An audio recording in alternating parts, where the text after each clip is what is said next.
நான் எம்ஏ முடிச்சிருக்கேன் sir. MA physical fitness முடிச்சிருக்கேன், என்ஐஎஸ் முடிச்சிருக்கேன். இப்போ வந்து பிபிஎட் பண்ணிட்டு இருக்கேன் சார். உங்க ஆசை என்ன? ஆக்சுவலா என்ன வாங்கணும் ஆசைப்படுறீங்க நீங்க? நான் என்ஐஎஸ் படிக்கணும்னு ஆசைங்க சார். என்ஐஎஸ்ல 1 இயர் கோர்ஸ் இருக்குங்க சார். அது முடிச்சோம்னா வந்து எஸ்டிஏடில அந்த மாதிரி வேலை கிடைக்கும் சார். எஸ்டிஏடி சாய் அந்த மாதிரி.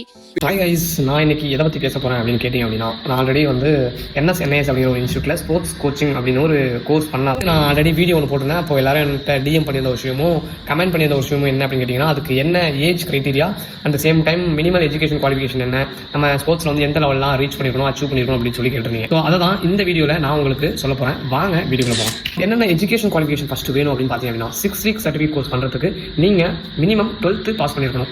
சேம் டைம் என்ன ஸ்போர்ட்ஸில் குவாலிஃபிகேஷன் வேணும் அப்படின்னு கேட்டிங்க அப்படின்னா, 6 வீக் சர்டிஃபிகேட் கோர்ஸுக்கு வந்து நீங்கள் ஒரு first, second or third place பண்ணியிருக்கணும் இன்டர் ஸ்கூல் டிஸ்ட்ரிக்ட் லெவல் காம்படிஷன்ஸில். ரெகுலர் என்ஐஎஸ் பண்ணுறதுக்கு என்ன க்ரைட்டீரியா, அது உங்களுக்கு வந்து நீங்கள் மினிமம் குவாலிஃபிகேஷனாக வந்து ஒரு டிகிரி கம்ப்ளீட் பண்ணிருக்கணும். அப்படி இல்லை நான் 12th தான் கம்ப்ளீட் பண்ணியிருக்கேன் அப்படின்னா, நீங்கள் ஒரு பெரிய ஒரு ஏஷியன் காமன்வெல்த் அந்த மாதிரி ஒரு மெடல் வச்சிருக்கீங்க, மெடல் பண்ணியிருக்கீங்க அப்படின்னா உங்களுக்கு 12th வந்து போதும். சேம் டைம் நான் வந்து ஒரு ஆல் இந்தியா யூனிவர்சிட்டி ரெப்ரசென்ட் பண்ணியிருக்கேன், சவுத் ஜோன் பண்ணியிருக்கேன், கேலோ இந்தியா பண்ணியிருக்கேன் அப்படின்னா உங்களுக்கு வந்து மஸ்ட்டு ஒரு டிகிரி கம்ப்ளீட் பண்ணியிருக்கணும். ஸ்போர்ட்ஸ் குவாலிஃபிகேஷன் என்ன வேணும் அப்படின்னு கேட்டிங்க அப்படின்னா, மினிமலாக 2 நேஷ்னல் ரெகக்னைஸ்டு நேஷ்னல் ஈவெண்ட்ஸில் பார்ட்டிசிபேட் பண்ணியிருக்கணும். Senior nationals, all India inter university அந்த மாதிரி 2 காம்படிஷனில் பார்ட்டிசிபேட் ஆச்சும் பண்ணியிருக்கணும்.